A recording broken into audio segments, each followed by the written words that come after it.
Resumir o conteúdo de vídeos nunca foi tão fácil. Vamos direto ao ponto.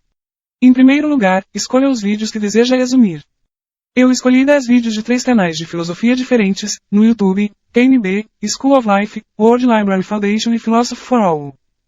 Todos que escolhi estão em inglês, mas você pode traduzir pelo próprio ChatGPT ou, ainda, escolher vídeos em português ou outros idiomas. 2. Todos os vídeos que você escolher precisam ter legenda disponível pelo YouTube. Você vê isso observando se ele tem este ícone de transcrição. 3. Clique na descrição e então em Mostrar transcrição, ou Show Transcript, se estiver em inglês. Faça isso em todos os vídeos, já vai deixar tudo engatilhado para, em 1 minuto, fazer tudo no ChatGPT. 4.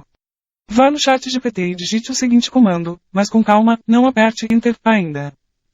Por favor, resuma o texto em inglês a seguir em um texto em português resumido em números por assuntos e tópicos dentro de cada número para uma leitura fácil e rápida. 2 pontos. Segure o Shift para apertar Enter e pular linha. Então abra e feche aspas. 5. Vá no YouTube, procure a transcrição ao lado de seu vídeo. Clique para ocultar a marcação de tempo. Então copie todo o conteúdo e cole dentro do ChatGPT dentro das aspas que você acabou de abrir. Copie o comando e faça isso para os 10 vídeos, um de cada vez, pois o ChatGPT pode travar se fizer 3 ou mais textos. Para agilizar a cópia, eu seleciono a primeira legenda, seguro a tecla Shift, e clico na última legenda. Quando o texto é muito grande, como o meu, o ChatGPT pode dar um erro devido ao tamanho do texto. Atualize a página. Crie um documento no bloco de notas e vá dividindo o texto em pedaços. Ou, assine o ChatGPT Pro.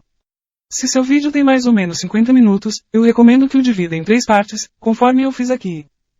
Então ao invés de criar o comando novamente, digite Continue, 2 pontos. E então aspas e copie o restante do texto. Pronto. Em aproximadamente 1 minuto você conseguiu resumir os tópicos de todos os vídeos para uma fácil leitura, agora é só editar no Word, conforme eu faço. Eu economizei 5 horas de duração dos vídeos escolhidos e ainda reduzi a complexidade de raciocínio, de certa forma, pois só escolhi temas filosóficos. Vou deixar na descrição do vídeo os temas dos vídeos que eu escolhi, caso você se interesse por filosofia também deixo um link para você acessar o resumo completo na web através do Docs. Se inscreva para mais dicas super úteis. Até o próximo vídeo.